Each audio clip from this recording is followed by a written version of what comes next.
안녕하세요. 안목입니다. 성경 속 배경 이해하기. 여러분 혹시 성경을 읽으시다가 늦은 비라는 단어를 많이 보셨을 텐데요. 과연 늦은 비가 뭘까요? 사실 우리 한국 사람들에게 늦은 비라는 단어는 조금 생소할 수도 있기 때문에 늦은 비면 가을에 내리는 건가? 겨울비인가? 막 그렇게 헷갈릴 때가 있죠.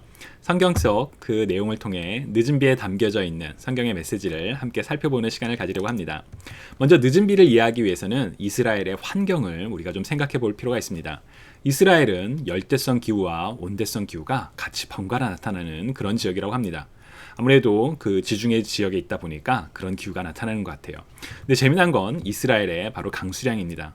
여러분 물론 이거는 그 2000년 전 그 당시의 강수량은 아니고 보통 오늘날의 2019년 기준으로 예루살렘의 강수량입니다.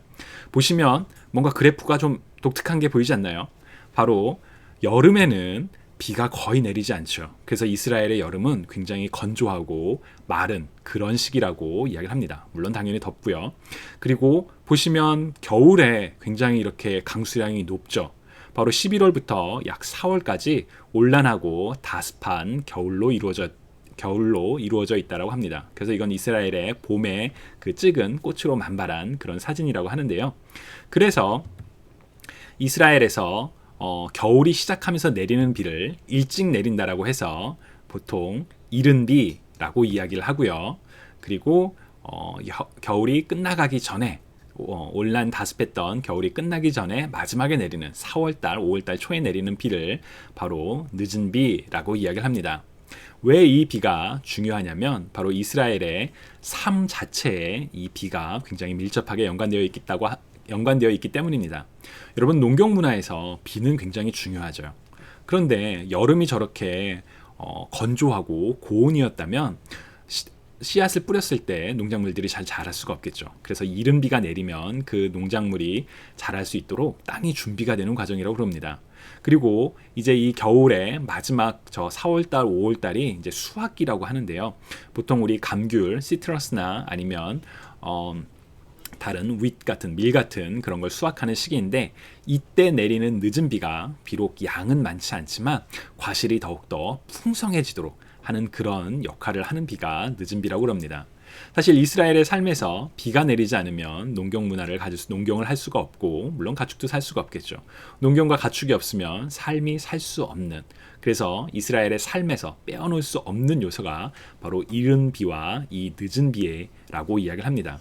그래서 성경에서는 바로 이 비의 비유를 통해 하나님의 사람들, 이스라엘 사람들을 향한 축복과 그리고 심판을 많이 이야기하기도 합니다. 예를 들어 신명기 11장 13절부터 17절을 보시면 내가 오늘 너희에게 명하는 내 명령을 너희가 만일 청종하고 너희의 하나님 여호와를 사랑하여 마음을 다하고 뜻을 다하여 섬기면 여호와께서 너희의 땅에 이른 비와 늦은 비를 적당한 때에 내리시리니 너희가 곡식과 포도주와 기름을 얻을 것이요 라고 말씀하시죠. 그런데 16절 보시면 너희는 스스로 삼가라 두렵건대 마음에 미혹하여 돌이켜 다른 신들을 섬기며 그것에게 절함으로 여호와께서 너희에게 진노하사 하늘을 닫아 비를 내리지 아니하여 땅이 소산을 내지 않게 하심으로 너희가 여호와께서 주신 아름다운 땅에서 속히 멸망할까 하노라 라고 기록되어 있습니다.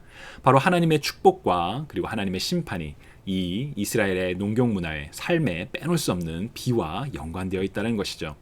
또 다른 성경 구절을 보시면 예를 들어 예레미야 3장 2절에서 3절을 보시면 내 눈을 들어 헐벗은 산을 보라 내가 행음하지 아니한 곳이 어디 있느냐 내가 길가에 앉아 사람들을 기다린 곳이 광야에 있는 아라바 사람 같아서 음란과 행악으로 이 땅을 더럽혔도다 그러므로 단비가 그쳤고 늦은 비가 없어졌느니라 라고 하나님께서 심판의 이유와 그 심판의 모습을 보여주시기도 하시죠.